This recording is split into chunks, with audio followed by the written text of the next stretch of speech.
Okay, so now we are beginning our today's meeting. As always, we are sending our warm greetings from Ayar to all our sisters and our brothers that join us from India and other parts of the world. Today is our pleasure to have a young lecturer from Chennai, Brother Mathurath.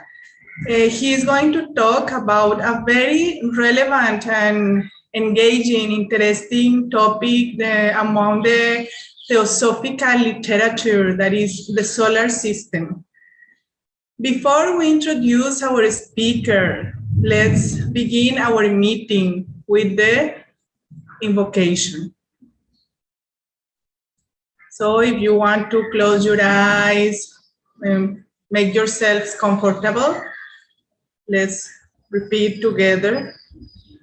Oh, hidden light, vibrant in every atom. Oh, hidden light, shining in every creature. Oh, hidden love, embracing all in oneness. May all who feel themselves as one with thee know they are therefore one with every other.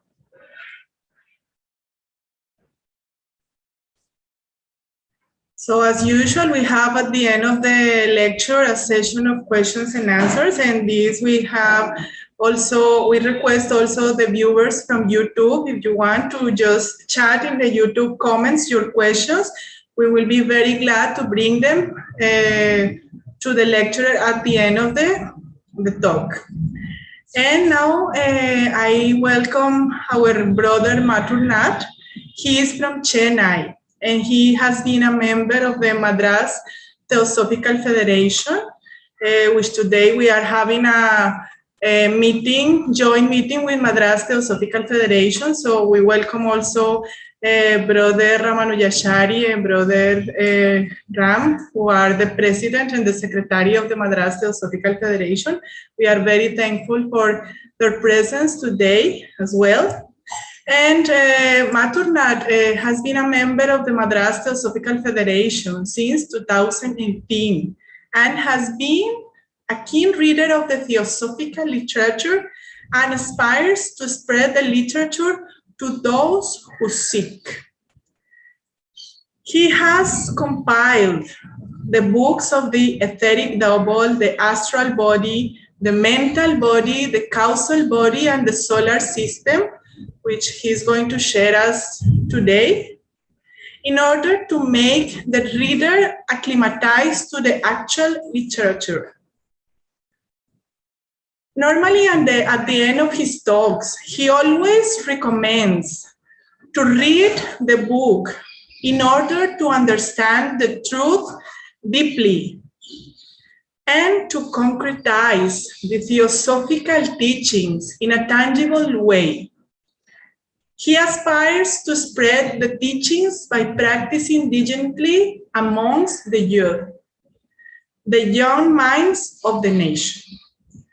So with these words, we welcome Brother Mathurath, and the word is all yours. The time is all yours. Thank you for accepting this invitation. Thank you. So thank you so much for the introduction, and it's been a very good day today. Amidst the storm, they normally say, when the greater esoteric teachings and the deeper truths are always revealed amidst the storm, and you are in the peace in mid of it.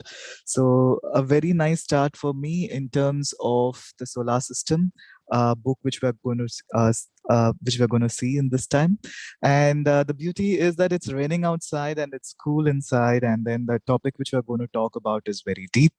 And since it's all about the solar system, which deals with the planets, the sun, and the moon, so today being the fourth phase of the moon, so normally they say that when you make something creative, it starts on the fourth phase. So that's the best time to start. So for me personally, after the pandemic, this is a good start.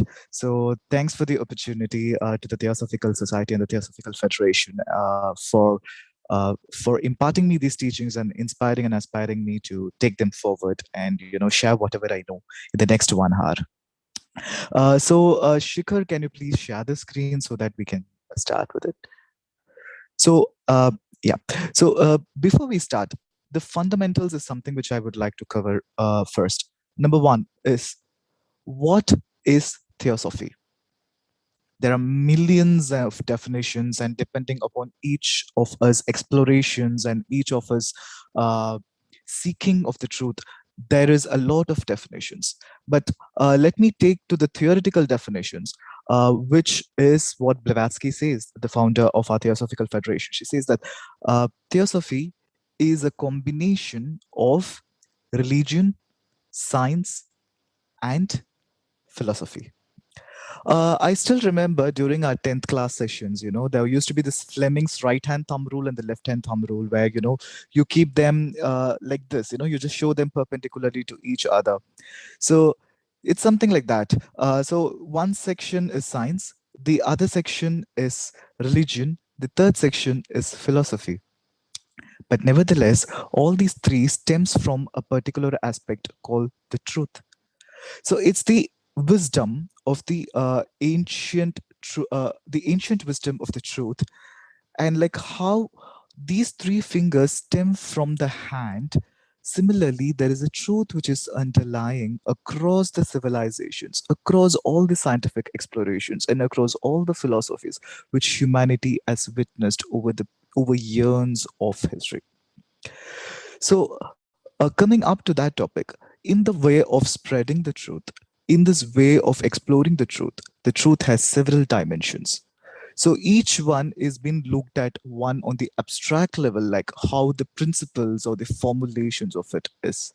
And at the second level, you have the concretization. That is, okay, you're calling something as theosophy, but what does it mean to be? What does it mean to the human existence? What does it mean to the world in which we are living right now? For that is where the literature of the theosophy is very handy for us, in terms of, first of all, understanding who we are and what is our relationship in terms of the humanity in which we are currently having our existence. If we have to use the words of the Christianity, in whom we have and move our being. So one such literature, or the order in which the literature is being fixed up, is that, okay, I am a man and I have a physical shape around me. I have a physical framework for myself, but there is some energy which is running through me, because I need energy to do work. So what is this energy about? So they brought about a literature called the etheric double in order to study the energy patterns which is surrounding the physical body. And currently, the science has also developed something called as the Kirlian photography, etc., which does validate that we do have an energy body around surrounding our physical body. Next is my emotions. So, in terms of the emotions, there is another literature which is brought to us called as the astral body. Okay, after the emotions, we are made up of thoughts. So in terms of the thoughts, they made a distinction that what is the thoughts which we think about the daily existence, which they call this as concrete thinking. And for that, they have a book called this the mental body. And about this, who am I? What is my existence? These are certain existential questions. What is the purpose of my existence? So these sort of existential questions are brought down in another book called as the causal body and the ego. And finally, okay, I exist as a complete entity which is comprised of my thoughts, my emotions, and my physical outbeing or my actions. But what use or what purpose is it going to serve for the humanity? So for that, they wanted us to know the scheme of the evolution, and that scheme of evolution is what is put to us in the form of a book called as the solar system, and that is going to be a topic for the next 1 hour. So for this, we need to understand the anatomy of creation, because we need to first understand the cosmic creation, and then we need to understand our personal anatomy, and then make a comparison or say like, okay, this is how it is and this is how the macrocosmic creation is, and how we relate both of them together. And that is what is going to be the presentation for the next 1 hour for you. So before we start about what or how the creation happened, we need to get into a story. So let me take up a storytelling route. So it was all one fine night or one fine day, or nobody knows whether it was a night or a day, that there was this great being who had a no form or a no belonging or no identity as such, but he still wanted to sport his creations. He wanted to play a sport. So what is the first thing he looked at it? Well, the first thing he looked at it is that he marked out the playground in which he's going to play. So that's if you look into the presentation, the plane's creation, there is a first circle which you see, right? The site is marked out. And then what he did was he marked out a focal point called as the logos. And then what he did was he actually created a field or an energetic field in which he can make this entire creation or manifestation to appear for the rest of the humanity to have their own games. And that exactly is what his game is all about. So what he did was then after marking this field, he created a matter. And this matter in the theosophical literature, we call them as koilon, Koilon. So he marked them as koilon. And after that, he created a medium in which there can be interaction between two streams of energies or two matters of force. So that medium which he created was called as Fohat, Fohat. Now, this is very much essential. So, with the colon and the fohat, now the playground is set. And now you need people to play, or you need the players to get into the game, right? So, for that, what he did was that he first breathed or he exhaled. To use the words of the theosophy, he just exhaled. And as he exhaled, there was this matter inside that playground which were moving around like atomic particles. They were just moving around and they made certain vibrations. And in these vibrations, what happened is as the time increased, there was certain set of atoms which only vibrated in a certain frequency. The remaining ones vibrated at a different frequency.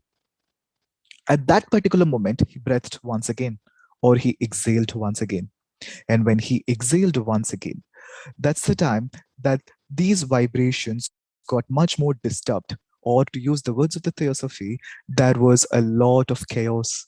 So, in that amidst of the chaos, these vibrations had the varying wavelengths or frequencies, and so one which was with a less frequency settled at the top, and the one which were more denser settled below.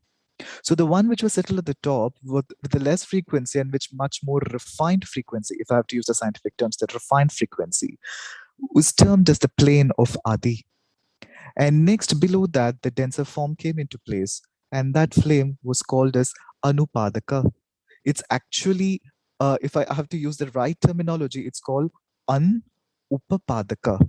An meaning the one without, and Upapadaka means parent. So the one without the parent or the parentless. We keep on while we kept on telling Anupapadaka, Anupapadaka, Anupapadaka over the period of time, it just got itself morphed to Anupadaka. Okay, so after that, he again breathed, and when he breathed, another set of matter again vibrated further, and they created another subplane, and this subplane was called as Atman. And he breathed once again, and again a denser form created, and that was called as Buddhi. And then it went further down. Once again, he breathed, and a plane of Manas was created. And again he breathed, a plane of Kama or astral was created. And again he breathed, and then the Stula created. So rather, he made 7 different planes of existence. That is what you see here. To the right and also to the down, you have the Adi, an Upapadaka, the Atma, Buddhi, Manas, and then you have the Kama or the astral plane, and then the Stula, which is the physical plane. So these 7 planes were created. Now, let us not forget that amongst these 7 planes, there are also 7 subplanes. So, totally, we have close to 49 planes. The next slide, please.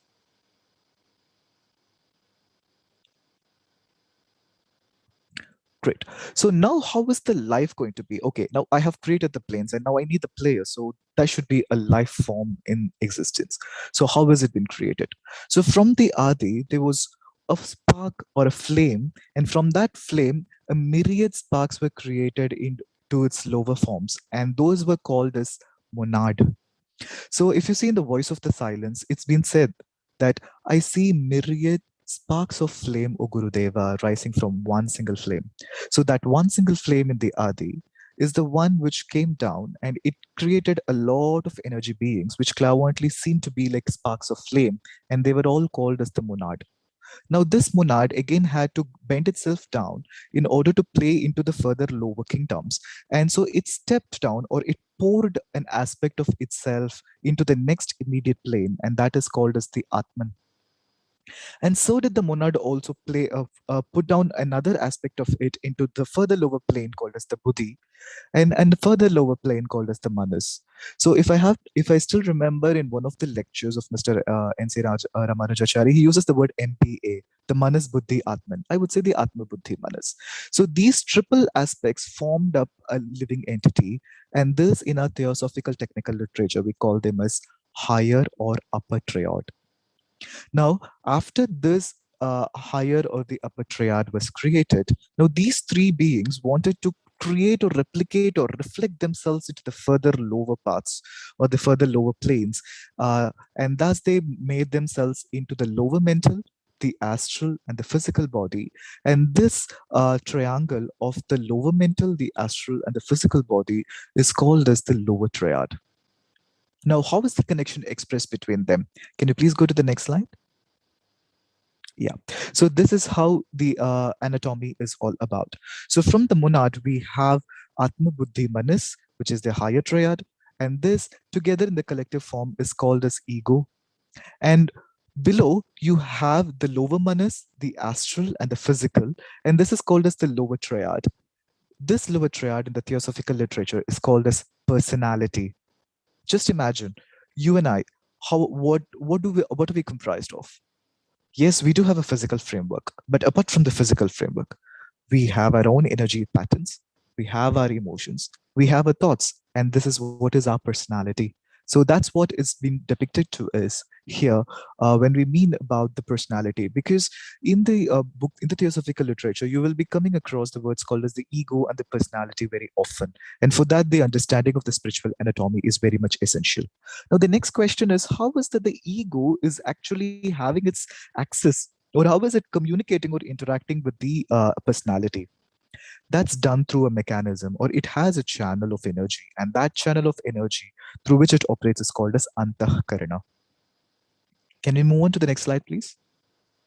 So thus, if I'm just giving you an example, to understand it even more concretely or even more practically is something like this. So you have the ego, and from the ego, you have the antahkarana dropping itself down to the mental body, to the astral body, or the etheric double, which basically resonates.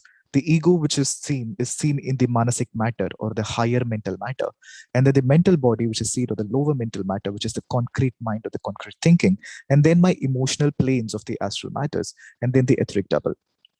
Now, this antahkarana puts down itself and it gives us three seeds to communicate. One called as the emotional seed, and then you have the mental seed, and then you have the physical seed. The physical seed is the one which gets into the physical plane, collects the matter, vibrates to the same frequencies, collects the matters, puts to you across, and that's how you have the physical framework of yourself. And similarly, also, you have an astral permanent seed. And this astral permanent seed gets into the astral plane, seeks the matter which vibrates at a similar wavelength. And then what it does is it creates yourself into an astral body.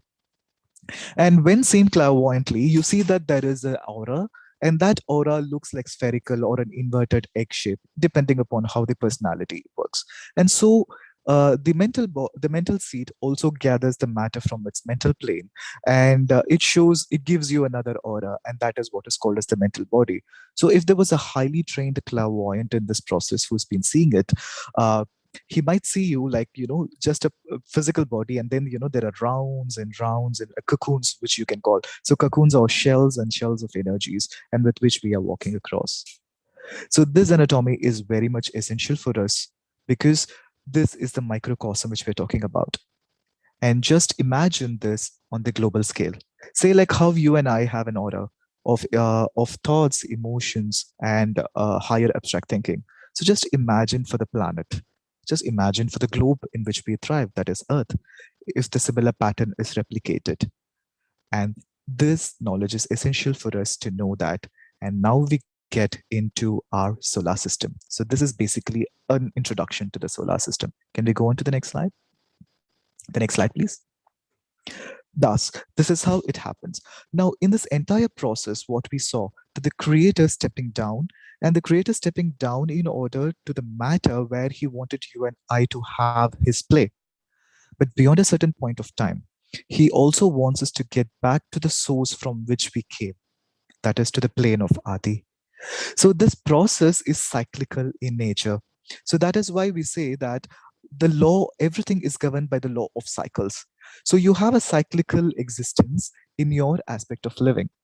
There are times when we think about something very new that we just come up with an idea and then we get down, uh, soiling our hands, toiling ourselves all through the work, and then we stop dropping or discarding all that. And again, we get back to something which we call more spiritually aligned, right? So a similar process also exists to us on the cosmic scale. So the process in which from the Adi, that the spirit descended down to the matter and he wanted life to be created across these plates. This entire scheme is called as involution. And the reverse of it is called as the evolution. So if I have to look at it from the spirit and the matter aspects, when there are smaller aspects of spirit and then it accumulate itself to build up larger units, you call that as evolution. And the reverse of it in terms of the matter getting much more bigger is called as the involution.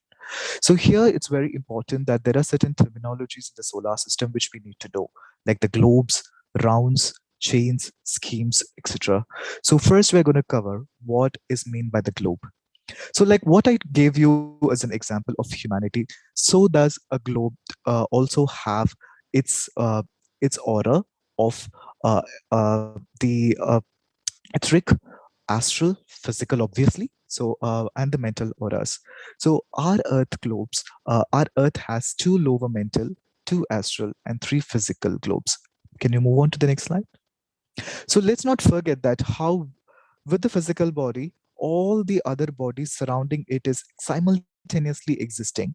So is it for all the globes. The planets which we see on the cosmic level or which we see in the universe, they do have their auras. In fact, I remember the astral aura of the Earth goes on till the Jupiter, whereas its etheric component goes till the moon.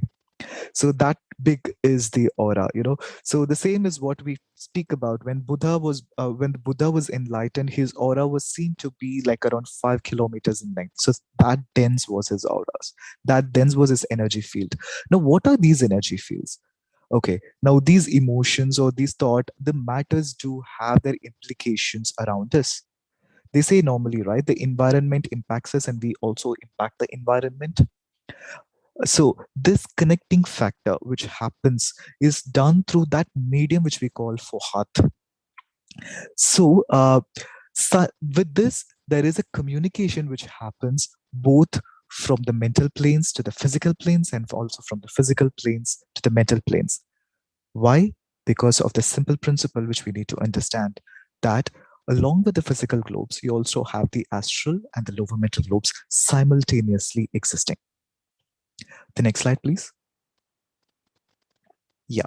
So what happens is now for every particular scheme or every particular globe or every particular planet in the universe, given a period of time, a certain life stream will be active and then it becomes dormant after a period of time. So there is a period of activity and there is a period of dormancy, which is almost like your inhalation and exhalation. Okay, so like that, when there is a full of activity, that period is called as a globe period, and we call this as rounds, the period at that particular moment of time. And when there is not such activity, It's a period of dormancy.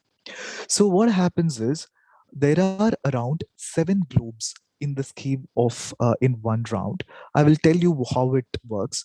Okay, so they do exist simultaneously, and like one globe out of the 7 will be active at a particular period of time. Now each globe, I said, exists on a particular plane of matter, which is like Adi to the physical.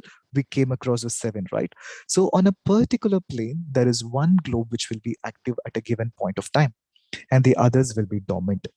And when the time comes, the other one becomes active. That is, the next plane will become much more active, and then the other ones will become dormant. Like this, they take what to say? They take their uh, rotation basis, and each one has their set of activity. The next slide. So thus, say for example, you take a particular chain. What happens to you is that you have 7 globes marked as A, B, C, D, E, F, and G. So A and G are lower mental, B and F are emotional or astral, and C, D, E are physical. So at a given particular point of time, there is one live stream. So A becomes active and the remaining ones become dormant. Then B becomes active. Then they become dormant. It is something like a relay. Okay. So one guy passes on the stick to another. So what happens? That guy runs and this guy rests. Like this, they repeat 7 times. Okay. So this 7 rounds keeps going around. So when you have this period of activity and dormancy going on for 7 times, that becomes one round. That is what is depicted to you in the on the screen, which Shikhar is driving. Yeah, it goes one and one, so you have 7 lines. So like this it comes over, and once the seventh thing is done, it moves on to the next round. Now what it is, we will discuss it in the coming slides. The next one.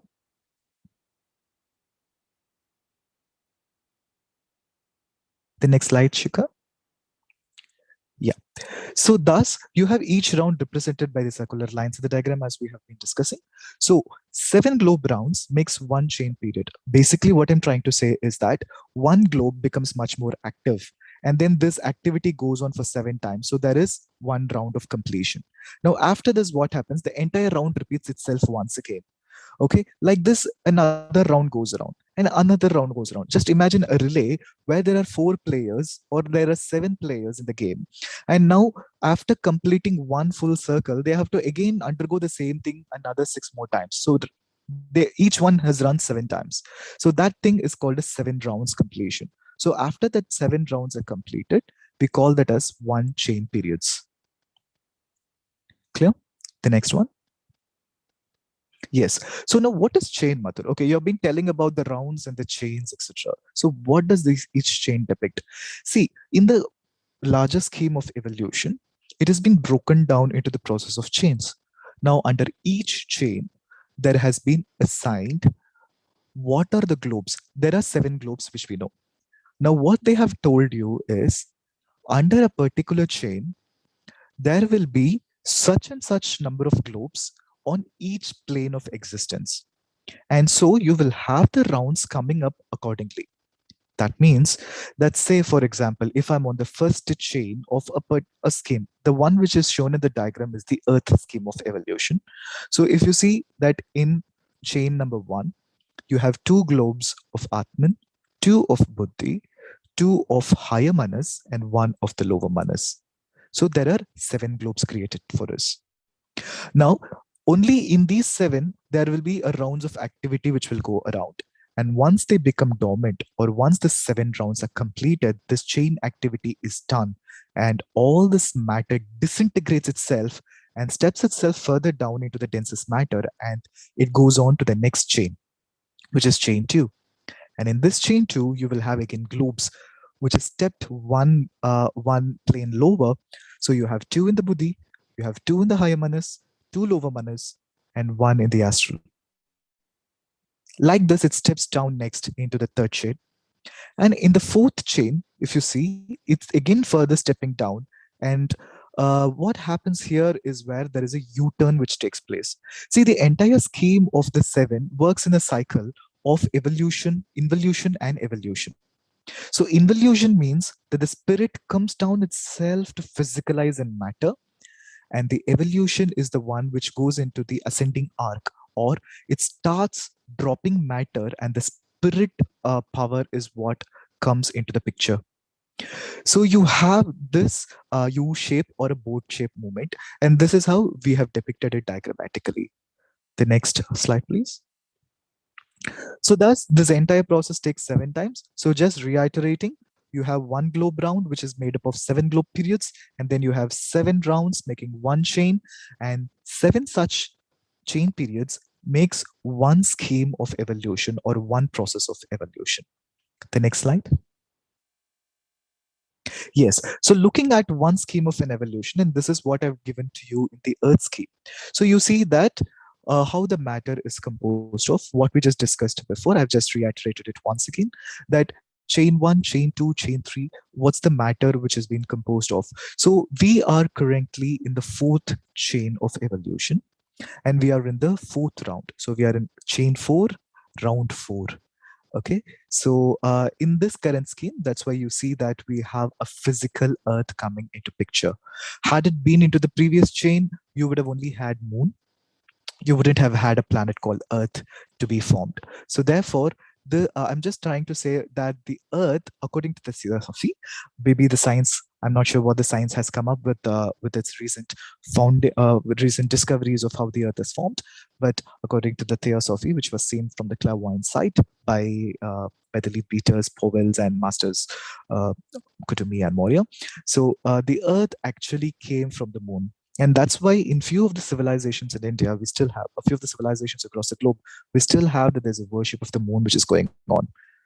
And yes, we do have a relationship for today that, any creative process starts on the 4th phase of the moon, and today is actually the 4th phase of the moon. So somewhere there is a connection here as well. The next slide, please. So therefore, the total matter in the 7 chains, if you see, on the Atmic plane, you see there are 2 globes on the 1st chain and 2 globes of the 7th chain. So you totally have 4 uh, 4 globes. Then in the Buddhic you have 8, and in the higher manas you have 12. The lower manas, which is the replication of the higher manas, has another 12, and then you have the astral, which has 8, and then the physical, which has 5. The next. Right. So now, if we have anybody who's coming from the data science perspective, or data analytics perspective, okay, so we can actually come up to a conclusion that the 1st and the 7th chain have purely Atmic globes.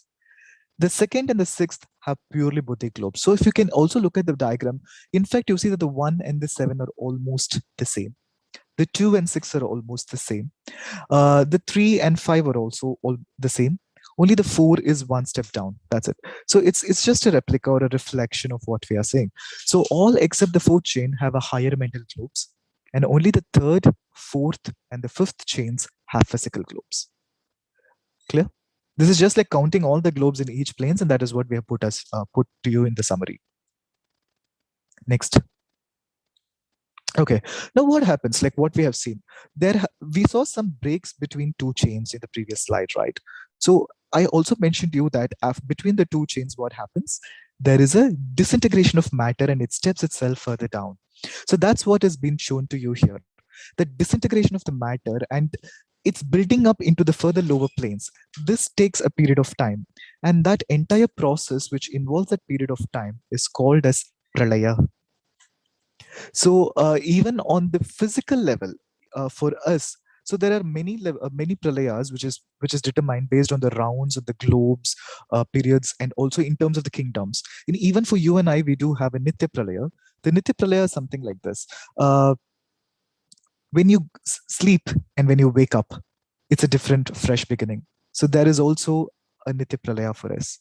So in a microcosmic scheme as well, there is a disintegration of matter and there is a reintegration of energies. And so does happen it on the cosmic planes. So between the 2 chains, you have this disintegration coming up, and that is what we call as pralaya. The next. Thus, this is a diagrammatic representation. Just read it from the right. Say you have the 7 globe periods giving rise to 1 round, and below 1 round you have 7 rounds giving rise to 1 chain period, and 7 chain periods giving to 1 scheme of evolution. And now one step further, 10 schemes of evolution makes one solar system.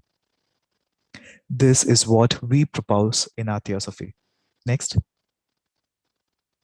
Okay, so what are those 10 schemes of evolution? So we do currently have identified 7 concrete or tangible schemes of evolution, and 3 are still under formation. Okay, so what are those 7? I have just created an acronym called as V square H Sana. So the V square stands for two ones which are starting with V. The one is the Vulcan scheme, the other one is the Venus scheme.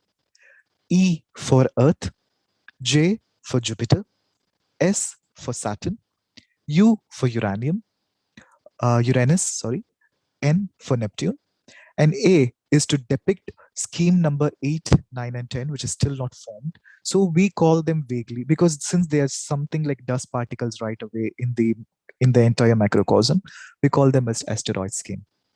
Next. So this is a note of what's currently happening. So in this, so like what I explained to you, like every scheme is simultaneously existing. So do not think that a particular scheme happens itself in isolation. So in the current days of existence, we do have the other schemes parallelly running through. So the Vulcan scheme is running its chain 3, the third chain, and it is in the 6th round, and it has 1 physical planet. Similarly, the Venus is much more ahead. It has 5 chains right now, and it's running its 7th round. So once that is done, it will move on to the 6th chain. So it's almost in the verge of completion. So that's the most advanced scheme right now on the globe. Then the Earth has its 4th chain and the 4th round, which I told you in the previous press, even in the like few minutes before. And yeah, we do have 3 physical planets: the Mars, the Moon, and the Mercury, and the Earth. Sorry, the Mars, Earth, and Mercury. And then the Jupiter has 3 chains, and it is on the 2nd round, and it has 1 physical Jupiter planet. Then the Saturn, 3, and it's not yet started its round yet, and it has 1 physical planet, which is your Saturn. The Uranus is running its 3rd chain, and it has its planet. The Neptune running its 4th chain, and it has 3 planets. 1 planet is Neptune, and 2 others are beyond his orbit. So we are still finding it out. And 8 to 10, the 3 schemes which we say are unnamed for us. Next. Right. Okay. Now, if you just look at this, you remember in the yogic philosophy or in the yogic traditions, they always attribute any sort of a creation or any symbolification or any enlightenment uh, with lotus. And there is also one of the Puranas which still talk about the creation as a lotus, right? Ananta Padmanabha. That's the terminology they use for a deity who's into the form of the creation from the one from the objective or from the subjective creation. So similarly, like that, each one, the chakras are depicted by flowers. Uh, the the planets and the entire scheme is also on a macrocosmic level is depicted in a very flowery manner. Okay, so this entire depiction is technically worded as Ananta Padmanabha. Ananta means the one which is beyond time. Well, here we have millions of years, so it's called eons of time. So that is why it is almost equivalent to call it as endless. So it is Ananta. Padma means flower as well. There are many meanings for Padma. One normally is taken to be lotus, but it also means a flower. And Nabha, because it comes from a central system or a central root or a central pistil of things. Now, how does this happen? On this entire scheme, which we explained, right? On the entire globe or the black hole, which they call, which is unconceivable matter, came out came out a being of existence, which we call them as cosmos, because the energy of the black hole is comparatively much higher, which is stepped down to a further lower existence or further lower cosmic field, and that is called as cosmos. And the energy is further stepped down to be called as logos, and each logos is given its own title. So for the current time into our Earth scheme, we are governed by a logos called as the solar logos, and the deity attributed to it is Savitur.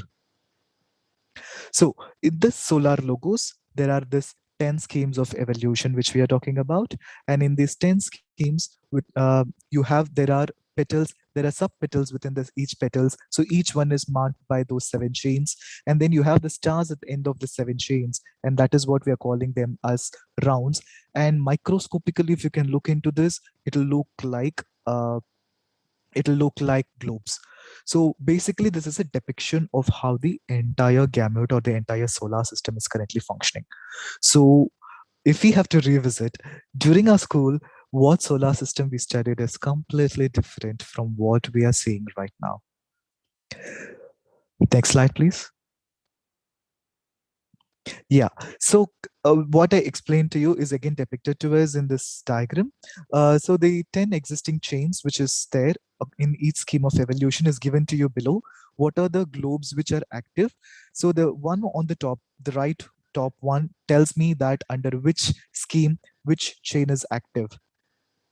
And the one below tells me under each chain, what are the globes which are currently working on. Next.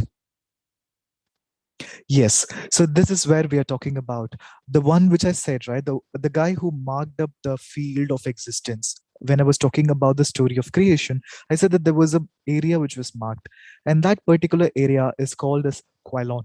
And that contains of some sand which is put inside the place. So say, imagine a playground, and then in that playground you have the sand, and then you go inside to play inside that free playground. So that sand or that matter is called as Quilon in our technical literature. Now, remember, when you read these theosophical books, Quilon sometimes comes with a capital letter and sometimes they put down in small letters. What is that they're trying to imply? They're trying to imply that when they put a capital K, it means that they are representing a cosmic matter.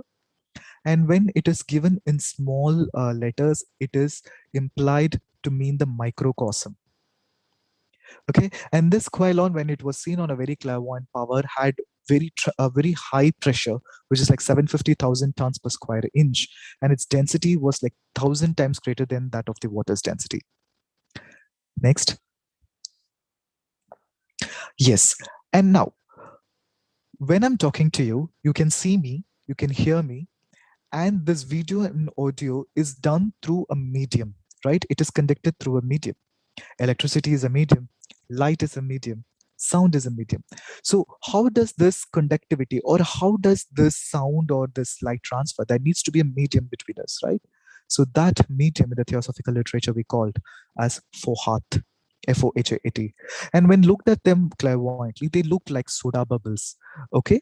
And now it was even seen that they existed with a distance. So there was actually space between two bubbles. But when it came down from the solar logos to the planetary scheme or the planetary logos, they were much more put in a concise form, but still there were spaces in between them. So I think that's the reason why, in many of these theosophical literature, you still remember that there is a collective communion, but at the same time, there is a ring not pass. So that's the terminologies they use. So that means that each one is going across a certain field or certain orbit, and still there is a gap between them. That's exactly what we see even now, right? Every planet has an orbit around its sun, and still there is a space between them. And the beauty is that each space is respected. Neither the sun falls into the earth, nor the earth falls into the sun. Next slide. Exactly. So they appear more empty.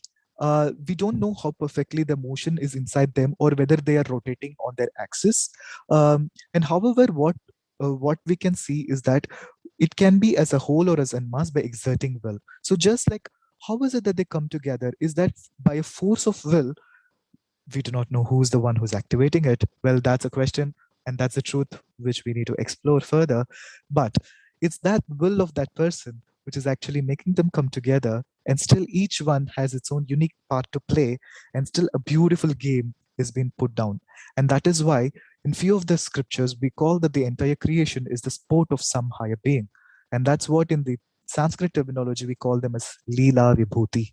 The Leela means a sport or a game, and the Vibhuti is a creation. Next. The next slide, please. Yes. So what happened is, like what I said, the one he breathed, and then they formed a central mass of bubbles, and each bubbles condensed and compressed themselves into bubble matter, and they formed some smaller region. So in that mass of region, he set up within a whirling motion within himself. Now you remember, like when they make this cotton candies, uh, they put the sugar inside some grinder-like thing, and they just make it rotate at a very high pace. And then as a result of that heat, and as a result of the motion, what happens is that the sugar which is there gets burnt, and it forms something like a cotton thing, and it becomes a cotton candy, and that's what the guy actually spins to you and gives it to you, right?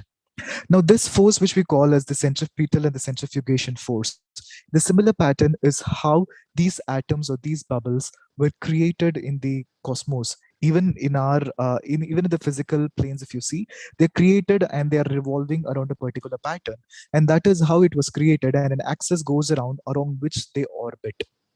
The next one. So, thus, what happened was when the Adi plane was created in the similar fashion, one atom from the Adi plane gave rise to 49 atoms, and these formed the second plane called as the Anu Upapadaka or the monadic plane. And when he breathed the next time, these 49 planes became 49 square atoms, and they created the third plane of the Atman. And so down they kept on going further, that it was 49 cube into the Buddhic. The next slide. And similarly, it kept on going down. So from Adi, what was one? We have the root which I have put down. So from Adi, there was only one atom. And then in the Anupapadaka, there were 49. And then in the Atmic plane, there was 49 square, the Buddhic 49 cube, and so on till the physical planes where we are currently having our being, which is like 49 power 6, which is closely to 13 billion atoms. Now, just a word of caution. When I mean by atoms here, the atoms which we mean in the theosophical literature or not the atoms which the science talks about. You remember in your the elementary science where you had the periodic table and you said that these atoms and this is the atomic number. That's not what we are talking about. We are in fact talking about the atoms which gave rise to those elements and those compounds in the physical matter. So the atoms which we're talking here is all the energy-based atoms which gave rise to that matter. So that's a word of caution which I wanted to give you. The next one. Now this is very important. Depending upon how the matter behaves, there is an impact which it can create on that particular plane. Say, for example, now I think that I'm fat. So what do? I diet, I work out, I go to the gym. And then what happens? I modify the physical matter and I can slim myself down. So does I can even do with the clay, etc. Right? So the physical planes are much more modifiable because the quality in the physical planes are such that the atoms are sort of loosely put down in the way that it can be modified into an aspect or into a will which you and I intend to have or intend to give it. So that quality of atoms which is built in that every plane of existence is called as tattva. Tat means that, and va means the quality. So that which thatness or the inherent quality of the atoms belonging to that particular frame or that particular plane of existence is called as a tattva, and the impact or the vibration or the frequency at which it operates across the planes is called as the tanmatra. The next one. So thatness in every atom, that is, every atom has an expression of the divine being. And the measure of the vibration of the atom due to the divine will of the logos is what is called as the tanmatra. Thus, the consciousness of the logos is present in each and every atom and in everything we see around ourselves. So this idea of creation of matter in successive stages is what is depicted as inhalation and exhalation of the divine being. And if he wants to remove his force from the whole plane, he would just stop thinking of it. And every atom of that plane will disintegrate like the light of the candle when it is blown out. This is an analogy which even the Vedantists prove. They say that you and I existing here is somebody's dream. And the moment that guy stops his dream, everything goes off. So that means that there is a blueprint or there is a mind or there is thinking in under which framework your and my thoughts are actually put in place. So that entire framework on the cosmic scale, or that entire mind principle on the cosmic scale in the technical literature, is what is called as Mahat. So if you read the Secret Doctrine next time, I think you will come across the words called as the cosmic will, the cosmic ideation, or the divine ideation. The divine ideation is also termed as Mahat. The next.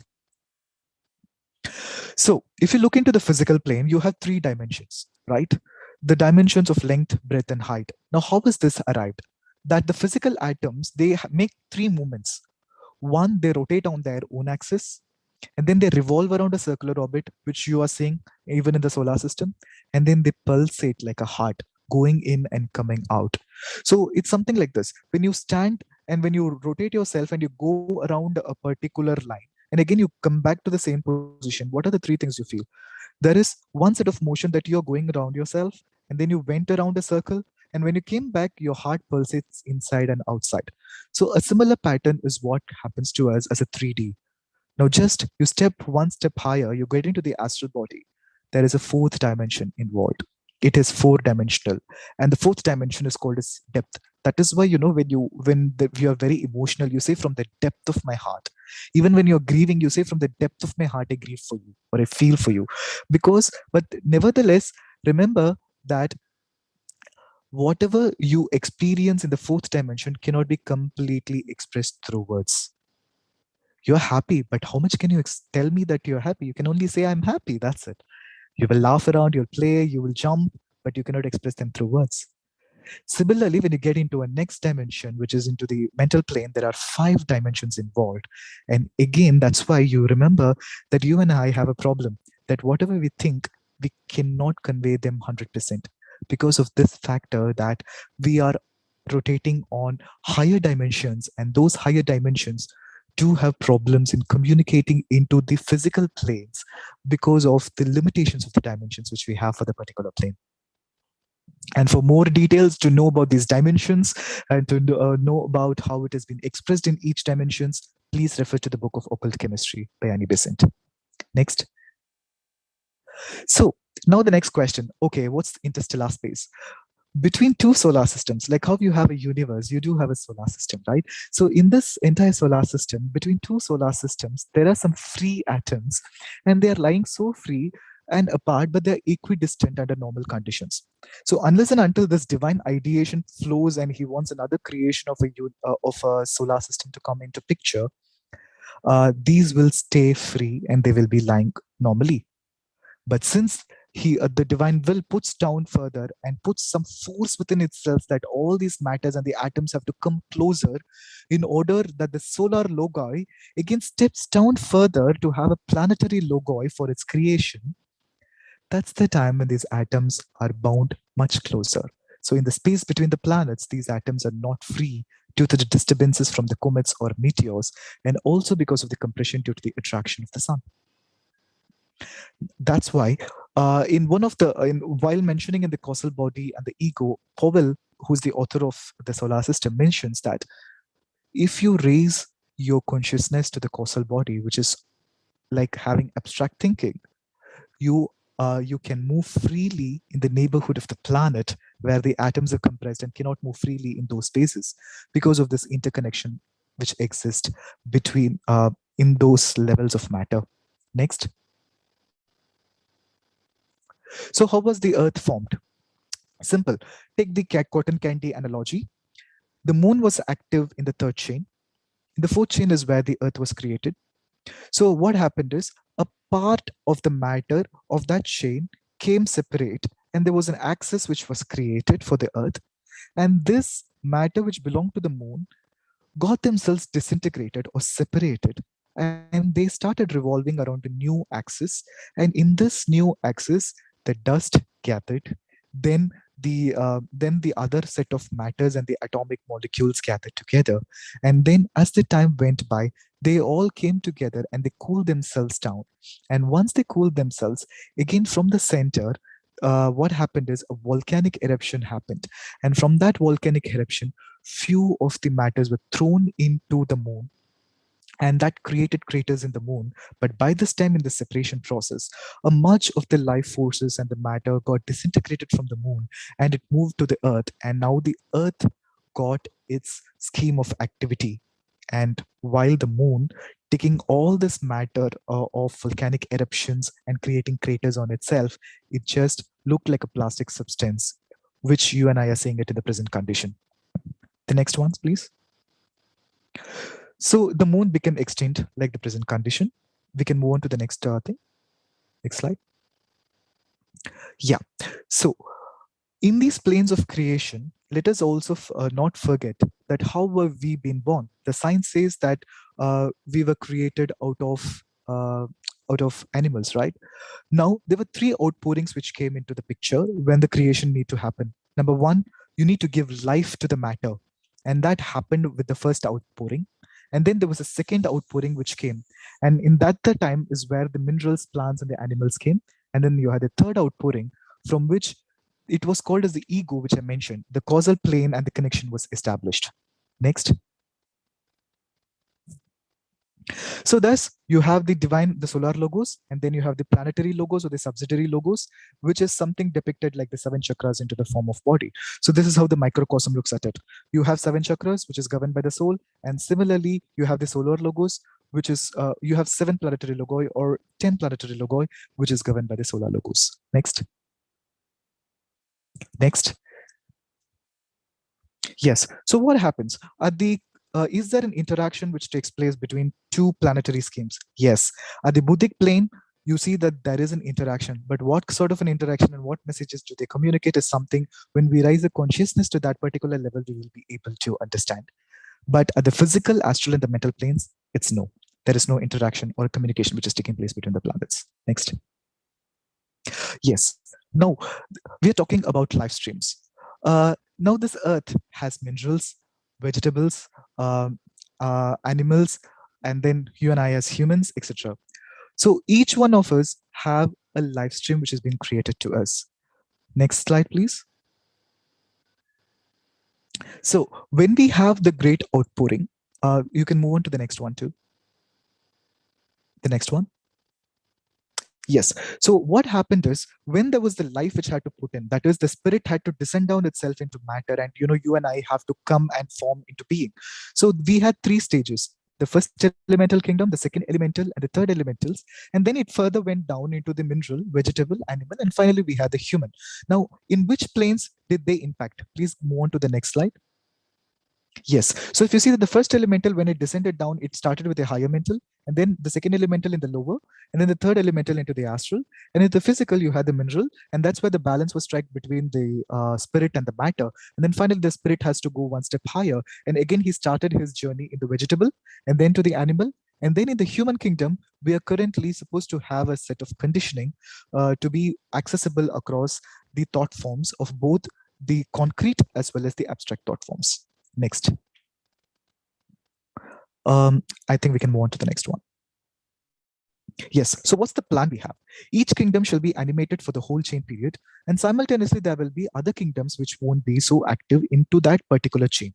So we are linking the chain and then we are linking the live stream. So for a particular live stream will be active on a particular chain. That's what we're trying to say.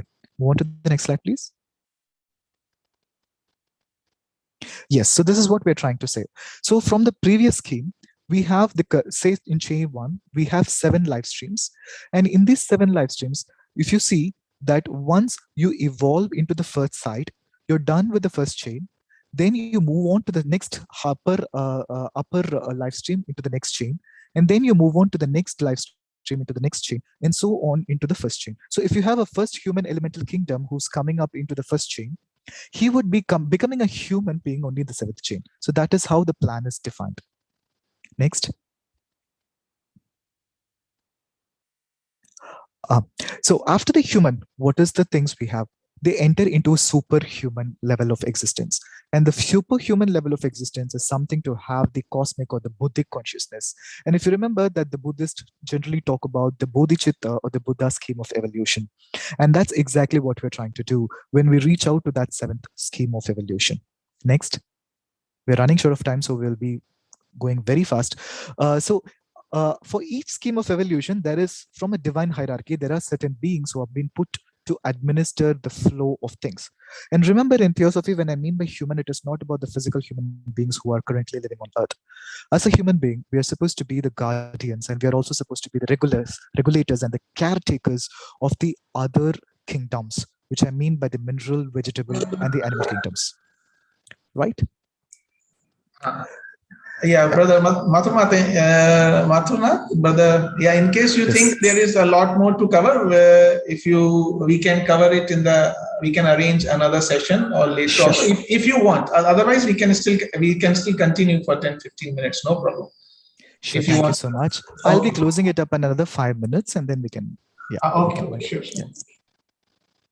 Thank you, Shikhar. So the next slide, please. The next slide. So what is the goals of these 7 chains? The next slide. Yes. So at the end of every 7 chain, we are given certain types of an initiation, which is basically qualifying ourselves to the next kingdom.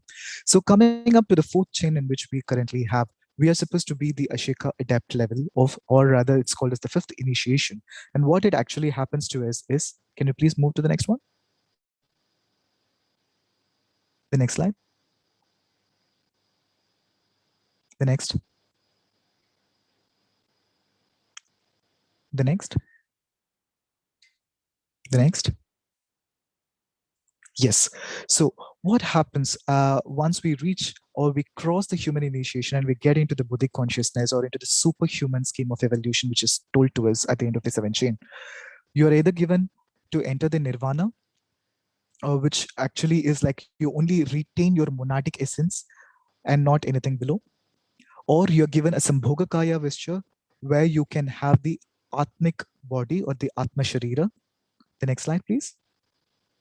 Or you can take the Nirmanakaya vesture where you can live on the causal planes, or you remain a member of the occult hierarchy, or pass to the next chain helping build its forms, or join the Deva evolution, or join the staff of the Logos. For this, please refer to the causal body and the ego for the same. So this is what we are intending to do. But nevertheless, do not forget that you do have a certain element of free expression which is given to you, where you can accelerate the pace of evolution. That means that in this particular chain itself, we do have a chance to grow further. The next slide. Yes, something like this. Now, let me just explain you for the next 2 minutes, and this would be my last.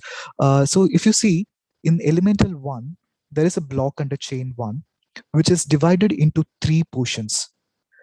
The first portion, which is the lower, are called as the laggards, or someone who chooses to take it slowly.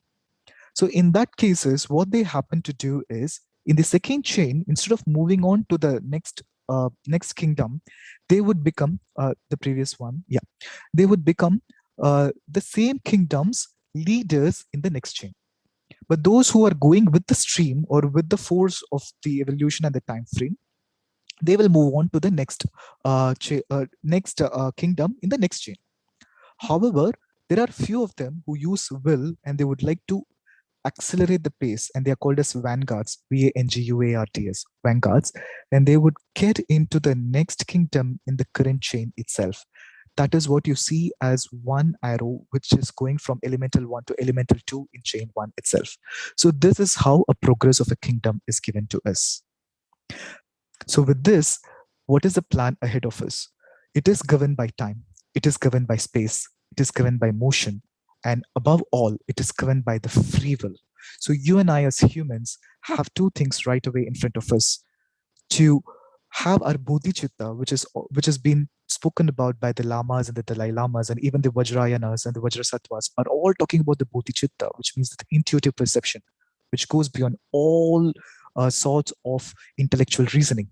And beyond that, it's just a realization. It's just like, I know it, and that's it. So that level of consciousness is expected, and we need to get into the supernormal scheme of evolution. We can choose that path based on our freedom of expression. And with this is what we are trying to cover up the entire scheme of evolution into our solar system. Thank you.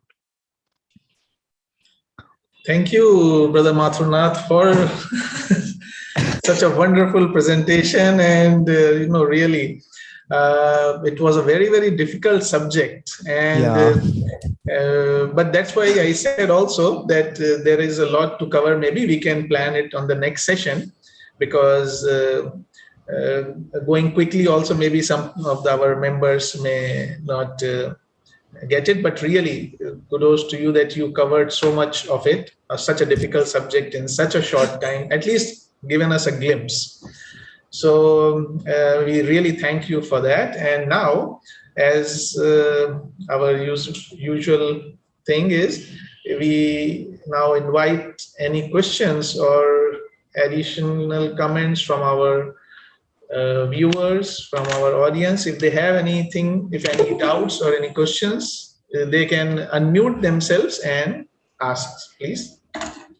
Can I say something? Yes, Dr. Rajamji. I'm Rajan Pillai from Bombay. If I would have seen this young man in a 5-star hotel, I would have thought he's some CEO of some company.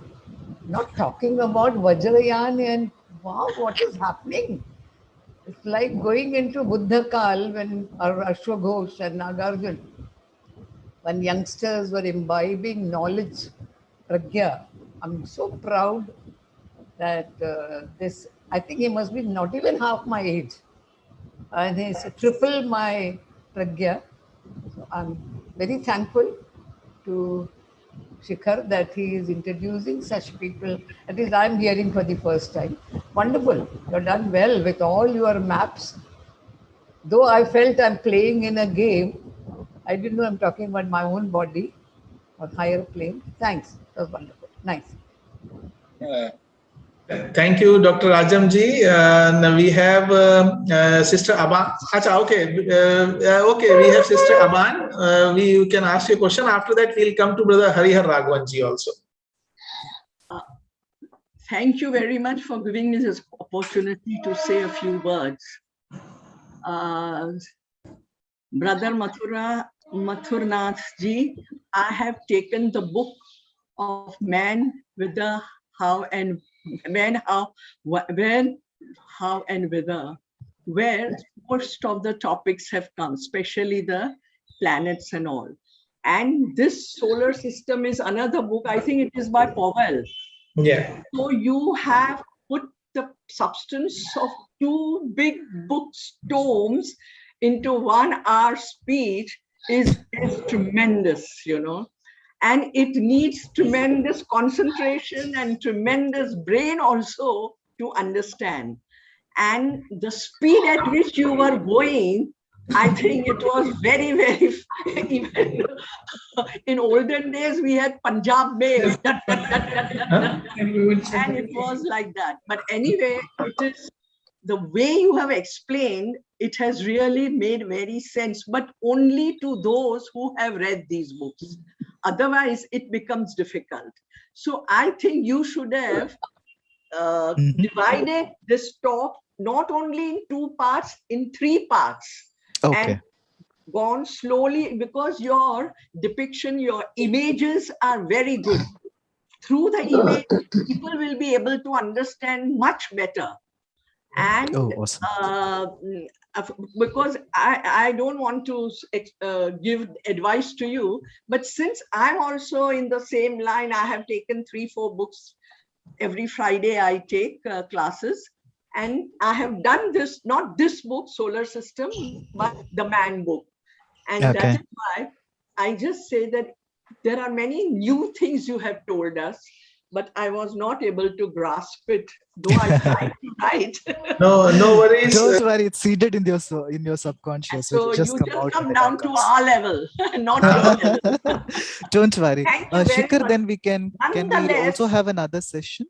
Yeah. We can plan that session, and also not just subconscious, it is also seated in the YouTube. So we will share the YouTube link of the video, so you can watch it. You can watch it again. Yeah. No problem in that. Yes, sir. Harihar Raghavanji, please. Mathurath. Namaskaram, sir. I really appreciate the hard work which you have put in. You have gone deeply into it, bringing minute items, and have presented in a simple, direct style. But as told by previous speaker, I would say this should be conducted in a study class running about 4 or 5 periods. Awesome. Because people should purchase the book and study the book. Otherwise, people won't be able to understand. Correct. Because not one reading, 2 reading, 3 readings. It's a very deep subject, and side by side with, along with that, yoga exercise also should be taken up. That's anyhow splendid effort.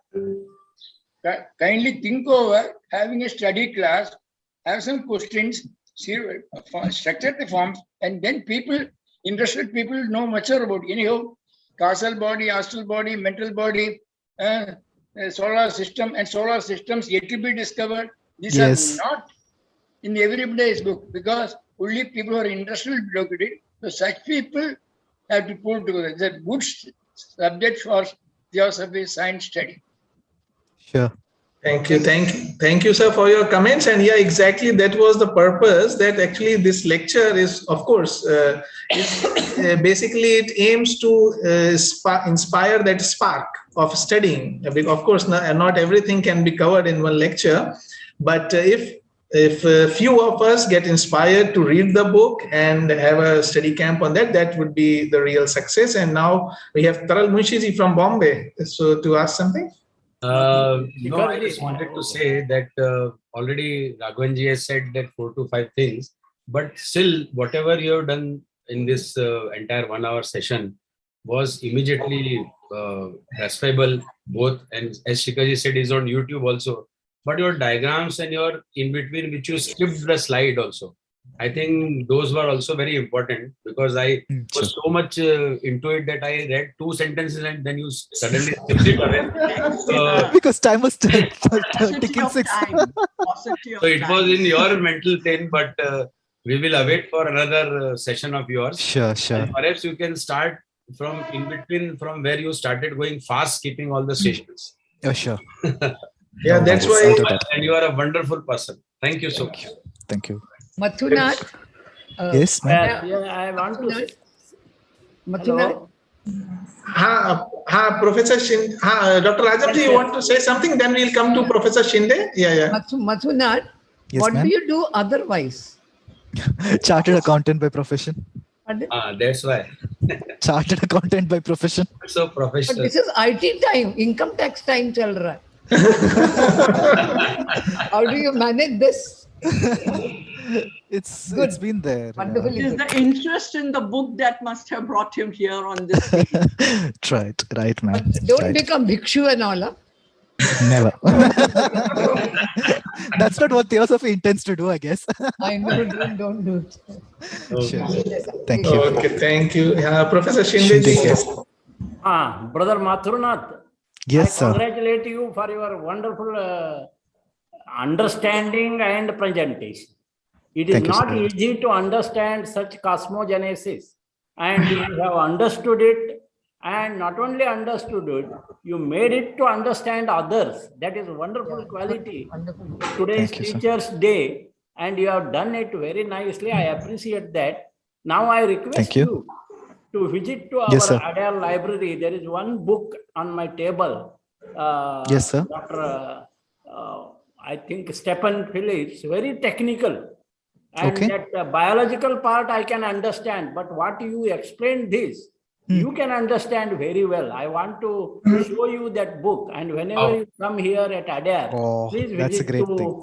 our Adair library. The one copy is there. I will show you. You can study it and you can understand it well, because Thank you, sir. wonderful explained, and I am happy that you have made theosophy how depth it has got. So people like you who are intellectual and technical and who can understand more, that also the theosophical knowledge feeds to them, and you can find how interesting it is. Really, you made a wonderful presentation. I really, with full heart, I congratulate you, and Thank I you, want sir. to meet you personally. Come Sure, to sir. Adair, and we'll see in the library. I will show you that book also. Sure, sir. I will do that. Thank you so much. Thank you, Professor Shinde ji. Brother Mathurath, we have received one question from Yes. YouTube.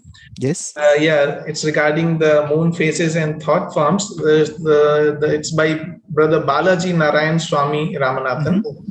He's asking, sir, thought forms and moon phase has a connection, as most research says. In our theosophy literature, do we come across such a connection? Please elucidate. We have not completely touched, like, how the astronomy or the astrology touches as such, like this tithi or this particular phase of the moon, and then this is how you behave or this is how it is. We have not gone into that level because the coverage with which the entire theosophical gamut rolled itself was to be on the evolution of mankind. So they were looking at it on such a big spectrum of things. So not concretely, they have not put it down like, say, okay, day phase 1 and phase 2, phase 3, phase 4, this is what is going to happen. But here and there, they have just given you some hints. Say that, for example, they said phase 4 is for creative expression, phase 9 for a completion, and then phase 15 to honor a spiritual enlightenment, and so on. But we don't have anything put in place exactly that, this tithi gives you this particular reflection on the body. That we do not have. That only the Yoga Sutras have, but not the theosophical literature has. Thank you, Brother Mathurath. Any other questions? Okay, Dr. Kamal Mohanot wants to say something from Rajasthan. It was such a beautiful and wonderful presentation, that I should say. And being a CA, if he explains like this, I was thinking he might be a scientist, but not scientist, but he was a CA, and he explained such in a wonderful way.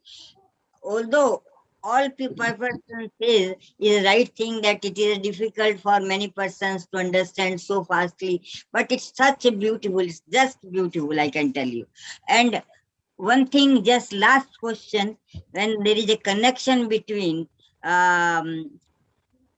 this parts and phases of the moon. Parts and moon, I can tell you as a planetary how it affects actually the mind, especially the जिसको अपन मनस कहते हैं, the emotions and all these, the persons who are more connected with anything which is more connected with a luna, that is more actually they work with the manas and they talk with the, मतलब मन से बात करेंगे, बुद्धि से कम सोचेंगे और बुद्धि का इफेक्ट उस समय कम होगा. This is like that. What I have read, what I have understood by the, मतलब many. Oh, okay. Okay. So wonderful. Thank you, Dr. Kamalji. I want the topics. I have some query to Mathurath ji. Yes. तत्व बोध and तन्मात्रा. तो तन्मात्रा को थोड़ा सा और क्लियर करते हैं. Okay. You have a candle. All right. Now this candle gives you light. Now say, for example, how long is the light? The entire room or the entire place? So this light is called as tattva, thatness. Okay. And the tanmatra is that impact or the effect of that distance of light, right? Okay, that is called tanmatra. And we do have some scriptures where, somebody who's achieved some mastery over the matter, we call them as tanmatra sayaka. So that's why, in one of the scriptures of Indian things, they call goddess as pancha tanmatra sayaka, because there was this fine major grades of matter in which she was able to find her mastery and she was able to work with them and modify that matter. Okay, so that is what we need to understand. So the tattva is basically that principle, and the effect of it, the measure of it, be it date, time, etc., is tanmatra. Okay. Thank you. Thank you. Thank you, Mathurath ji. And Dr. Ramanujachari also we have among us. Would you like to say something, Dr. Ramanujachari ji?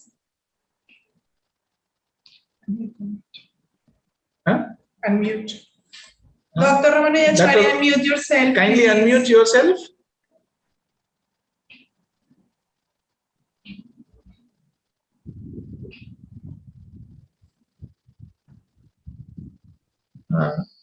Okay. Yes. Now, are you able to hear? Yes, sir. Yes, sir. I add my bit of congratulations to Mr. Mathurath for the presentation of this technical theosophy, technical or classical theosophy. And it is very necessary for every member to know the structure of the universe, cosmos, and the solar system, and the space around everything. Space is the root of all these things, as we know, and there are many solar systems within that space, many universes and all that. This technical knowledge is very much necessary for the member of the Theosophical Society. And I have been always harping that one should know the human principles and human body and how these things are connected with the cosmic principles and cosmic bodies. So I again congratulate Mr.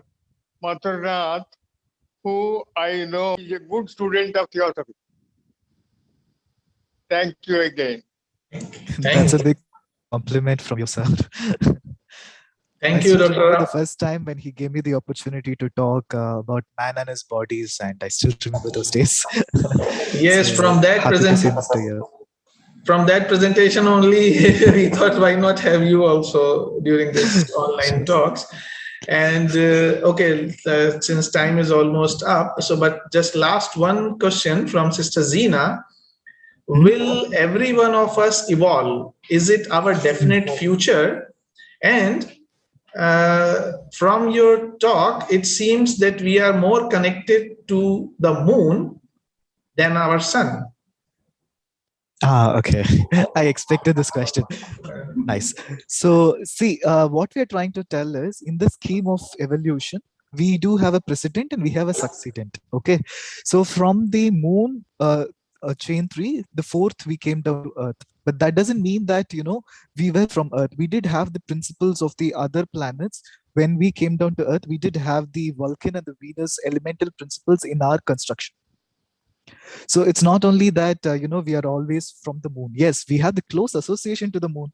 That's true because he's the immediate father for us when we came down to Earth. Coming to the next source, yes, the evolution is guaranteed for everyone. The pace of evolution is given for you as a free will expression. Whether you want it to happen it in this chain itself, it's possible, or you want to take it in the way as the chain proceeds, is given to you. So in both the ways, this is what I'm trying to tell you, that the evolution is guaranteed for sure. Thank you, Brother Mathurath. And with this, we come to the close of our today's session. And we are really grateful for you to have accepted this invitation and shared your wonderful understanding. And that's too big a word. In Theosophy, it's not gratefulness. It's like we share and we grow. That's your humility and that's your simplicity that you are saying that. And really that, collecting all those information and bringing it together, and more importantly, able to communicate to others in a simple way is very important. And especially on Teachers' Day, it's like you are the teacher of the day. Of course. There are teachers above us. So. Yeah. So yeah, teacher above us need also a medium.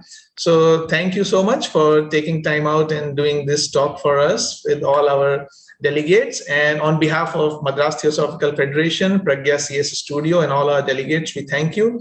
And also we thank all our delegates who took time off from not only from India, but all over the world and joined this session of today and made it a very interactive and lively session. And some of our delegates have requested for the PowerPoint. So if you don't mind, we can share it with them. Okay. Yes, so it's anyways not mine. I have just taken the content of the book. So yeah, no, that's okay. But it's like I have to ask. So we will share with Brother Jose Luis, and if somebody else wants it, we can share that PowerPoint. And me too. Okay, Sister Aman, I'll send you also. And with this, now we come to the close. And yeah, we thank Brother Dr. Ramanujachari ji and President, Madras Theosophical Federation, and Brother Sundaram Raman, Secretary of Madras Theosophical Federation, for doing this joint meeting with Pragya CA Studio. And now, before we do the closing prayers, just some information about the next meetings coming up. So the next joint meeting of Madras Theosophical Federation and Pragya CS Studio, as you know, will be on the third Sunday of the month, that is 19th September 2021. And same time, 5 p.m. Indian Standard Time, which is 11:30 a.m. GMT. And the speaker on that day will be Sister Clemis Petter from TS Adyar. And the subject for her talk will be Challenges of the 21st Century, a very insightful subject and a very effective speaker also, Sister Clemis, so don't miss that. And next Sunday, that we have also Pragya CS Studio meeting, that will be the second Sunday of the month, 12th September 2021, same time, 5 p.m. Indian Standard Time. This will be a talk in Hindi language by Sister Varsha Patel from Gujarat.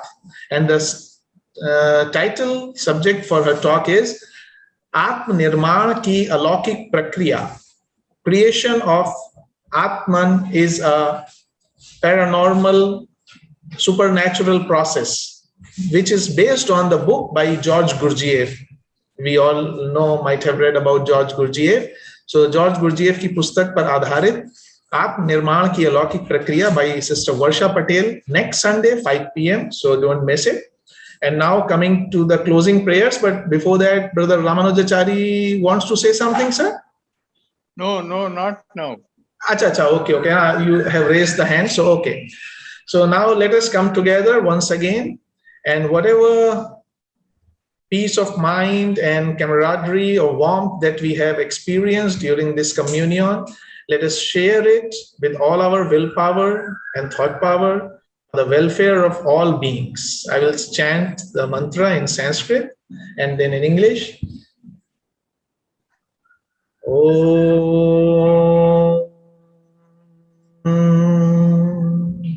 Sarve Bhavantu Sukhinah Sarve Santu Niramaya Sarve Bhadrani Pashyantu Ma Kaschit Dukha Bhag Bhave.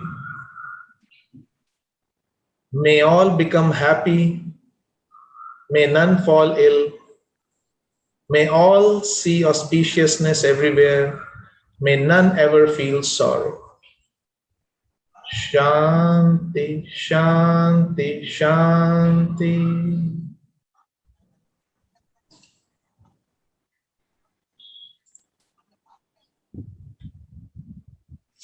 Thank you once again, everyone, and see you next Sunday, same time. Have a great week ahead. Best wishes. If anybody wants to convey their